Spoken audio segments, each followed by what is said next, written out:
बच्चों, इस पाठ का जो पहला प्रश्न है वो है, महामना मदन मोहन मालवीय का जन्म कब और कहाँ हुआ था? इनके माता पिता का क्या नाम था? तो इसका उत्तर होगा, महामना मदन मोहन मालवीय का जन्म 25 दिसंबर 1861 को यानी 1861 को प्रयाग में हुआ था।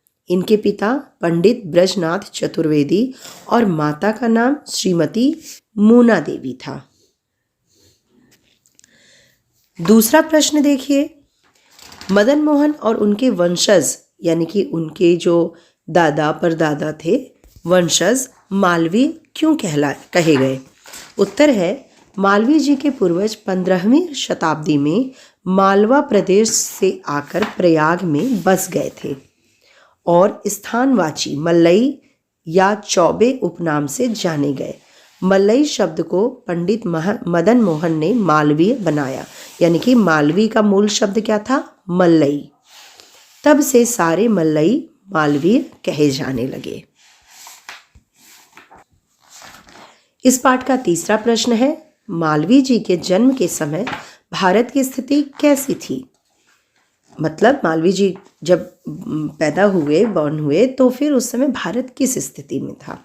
तो उत्तर लिखेंगे आप, महामना मदन मोहन मालवीय का जन्म ऐसे कालखंड में हुआ था जिस समय भारत नवजागरण के साथ साथ स्वतंत्रता प्राप्ति के लिए संघर्षरत था, यानी कि उस समय हमारा देश आज़ाद नहीं था। जिस काल में मालवीय जी का जन्म हुआ वह समय भारत में बौद्धिक और वैचारिक जागरण का था, यानी कि लोग जो थे वो पढ़ लिख कर अपने विचारों को लोगों तक पहुंचाने के लिए अपने विचारों को लिखते थे, छपवाते थे, किताबें वो करते थे। तो यहाँ पर जिस काल में मालवीय जी का जन्म हुआ बौद्धिक और वैचारिक जागरण का था, उस समय बहुत से समाज सुधारक तथा चिंतक भारत देश को उसकी मूल राष्ट्रीय और आध्यात्मिक चेतना की ओर लौटाने के लिए प्रयासरत थे। चौथा प्रश्न है बच्चों, महामना ने तत्कालीन भारत में समस्याओं के समाधान का विकल्प किसे माना है और क्यों? तो उत्तर है, देखो, तत्कालीन भारत यानी कि महामना जिस समय थे उस समय का जो भारत था उसकी समस्याएं। तो महामना ने तत्कालीन भारत में समस्याओं के समाधान का विकल्प हिंदू धर्म के पुनरुत्थान को माना है, क्योंकि हिंदू धर्म सनातन धर्म है और मालवीय जी इस धर्म और संस्कृति के सच्चे अनुयायी थे। पांचवा प्रश्न है बच्चों, महामना मालवीय का दिवा स्वप्न क्या था? दिवा स्वप्न का मतलब जो खुली आंखों से देखा जाए, सपना।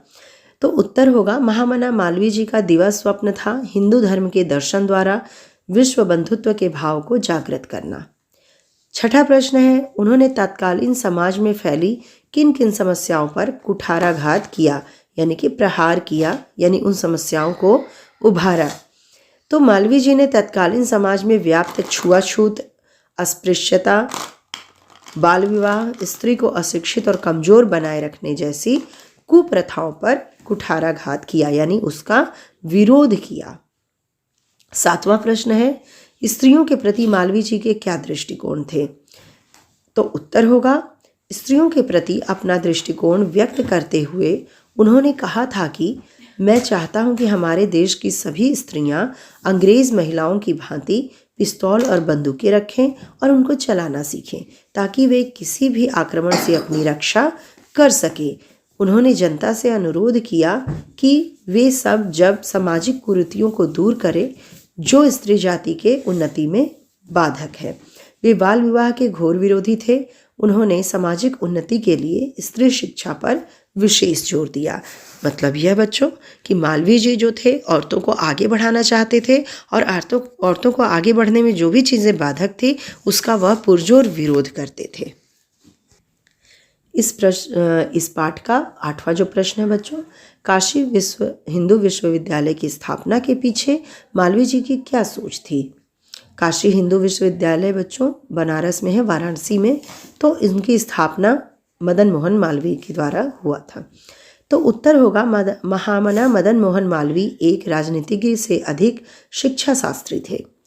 उनका मानना था कि हमारी सारी समस्याओं की जड़ अशिक्षा है, यानी एक व्यक्ति अगर अनपढ़ है तो वह कभी भी विकास नहीं कर सकता। वे शिक्षा को पुरातन एवं नवीनतम मूल्यों के बीच एक सेतु के रूप में देखते थे। इन्हीं धारणाओं को ध्यान में रखकर मालवीय जी ने काशी हिंदू विश्वविद्यालय की स्थापना की। मालवीय जी का सपना था कि सभी स्तर पर शिक्षा का ऐसा प्रबंध हो कि कोई भी बच्चा गरीबी के कारण शिक्षा से वंचित न रह पाए, यानी कि कोई बच्चा गरीब हो और इससे ऐसा ना हो कि उसे शिक्षा न मिले। अब हम लोग आ जाते हैं भाषा की बात पे। भाषा मतलब व्याकरण, हिंदी व्याकरण। तो इस पाठ में पीछे जो हिंदी व्याकरण दिया है उसका पहला प्रश्न देखिए। पाठ में 7 शब्द आया है जो पुनरुक्त शब्द है। इसी प्रकार दिए गए पुनरुक्त शब्दों का अपने वाक्य में प्रयोग कीजिए। मतलब कि जो एक शब्द के साथ सेम वैसा ही शब्द लग के आता है, बीच में डैश के द्वारा ये लगाया जाता है, तो इसको पुनरुक्त शब्द कहते हैं। क्या कहते हैं? पुनरुक्त शब्द। तो अपना अपना, धीरे धीरे, छोटे छोटे, हंसते हंसते, पानी पानी। ठीक है, तो इसका मतलब इसको वाक्यों में कैसे प्रयोग करेंगे? अपना अपना का तुम सबको अपना अपना कार्य स्वयं करना चाहिए। धीरे धीरे धीरे धीरे उन्हें अपने मकसद में कामयाबी मिल ही गई। छोटे छोटे, इन छोटे छोटे कामों में सफलता पाकर ही तुम आगे बढ़ पाओगे। हंसते हंसते, छोटे बच्चे के मुंह से इस तरह की बात सुनकर सब हंसते हंसते लोटपोट हो गए। पानी पानी, चोरी करते हुए पकड़े जाने पर वह पानी पानी हो गया। व्याकरण में अगला जो प्रश्न आप लोगों को करना है वो तीसरा है, दूसरा नहीं। निम्नलिखित वाक्यांशों के लिए एक शब्द लिखिए, यानी कि अनेक शब्दों के एक शब्द। तो जैसे अनुकरण करने, जो अनुकरण करने योग्य हो उसे क्या कहेंगे? अनुकरणीय।